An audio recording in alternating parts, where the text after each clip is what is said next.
When cameras caught Fox News star Tyrus walking hand in hand with a woman the world barely knew existed, the internet exploded. Who was she? Where did she come from? And why did nobody know the Fox News powerhouse had been hiding a love story this entire time? But here's the twist nobody saw coming. Ingrid Rink isn't just Tyrus's wife. She's a self-made CEO who built a business empire from $50 in her bank account. While Tyrus was dominating television screens and wrestling rings, Ingrid was quietly employing over 1,200 women and raising $500,000 for charity. This isn't just a celebrity marriage. It's the collision of two unstoppable forces who survived childhood trauma, public scandals, and a legal battle that nearly destroyed everything. What you're about to discover will change everything you thought you knew about the man behind the microphone and the woman who saved him. Boston, 1973. A 15-year-old mother and a 19-year-old father brought a biracial child into a world that didn't want him. His father's fists came down on both mother and son with terrifying regularity. One beating left permanent swelling in young George's eye. Another incident nearly ended his life when his father tried to throw him from a high-rise window. When his mother finally escaped and returned to her family's home, she was told she could stay, but her sons? They couldn't. Their father was black, and that was reason enough. George and his brother were sent into foster care. As a child, George became obsessed with one impossible thought. If he could just change his skin color, maybe his family would take him back. That pain carved itself so deep into his identity that decades later, it would make one particular moment in a wrestling ring feel like more than just a championship win. Football became his lifeline. At Antelope Valley College in California, he dominated as an offensive lineman.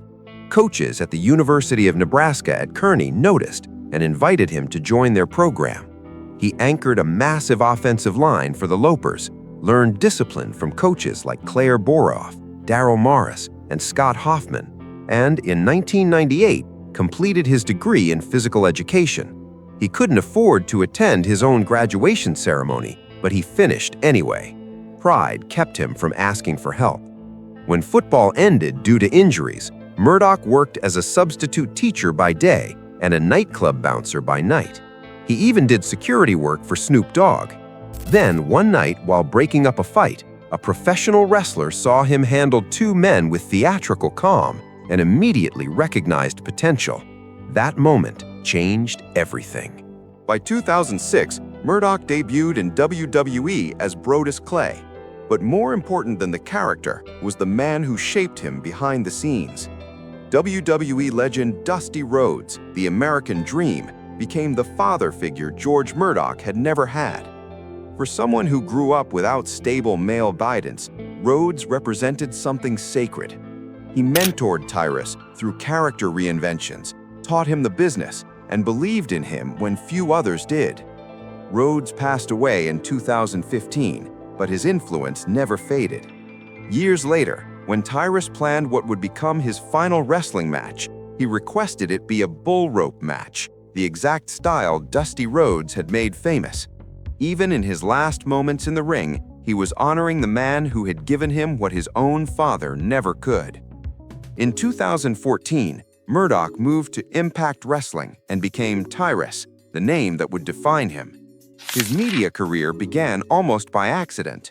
Playful online exchanges with Greg Gutfeld turned into an invitation to Fox News, and by 2016, he was a regular on Gutfeld. His humor, presence, and extraordinary life story made him a natural fit. While that legal storm was raging, another story was quietly unfolding. In the fall of 2014, Tyrus met Ingrid Rink on the streets of New Jersey. No fanfare, just coffee dates that slowly became something deeper. What most people didn't know was that Ingrid was building something extraordinary herself. When her 8-year-old son Rock was diagnosed with type 1 diabetes in 2014, Ingrid's world shifted overnight. She had exactly $50 in her bank account. She threw herself into learning portion control and blood sugar management, preparing meals to keep Rock healthy. Friends started asking for the same help. What began as desperation turned into Sensible Meals, and eventually one of the largest meal prep companies in the United States. At its peak, Sensible Meals employed over 1,200 people, 98% women, 95% mothers, 75% single mothers. In 2017 alone, the company raised over $500,000 for charity. Ingrid didn't just build a business, she built an empire that lifted other women up with her, proving that sometimes the greatest success stories are the ones nobody sees coming. But the most significant moment in Tyrus's professional life came on November 12, 2022, at NWA Hard Times 3. He defeated Trevor Murdoch to win the NWA World's Heavyweight Championship, a title with a 73-year history dating back to 1948. What most viewers didn't realize was that Tyrus became only the second black wrestler ever to hold that championship. For a man who once obsessed as a child about changing his skin color just to be accepted by his family, this moment carried weight far beyond the belt itself. The boy rejected for being biracial had become a champion in a sport built on tradition and history. But by 2023, Tyrus's body was breaking down.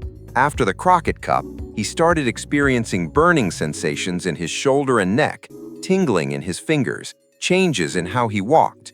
During his final match against EC3, every chair shot hurt more than it should have. In post-retirement interviews on the Wise Men podcast, Tyrus admitted he made the retirement decision without consulting NWA management. His body was sending a message he couldn't ignore. The retirement wasn't storyline, it was survival. Meanwhile, his literary career was taking off. His 2022 memoir, Just Tyrus, became a New York Times and Wall Street Journal bestseller.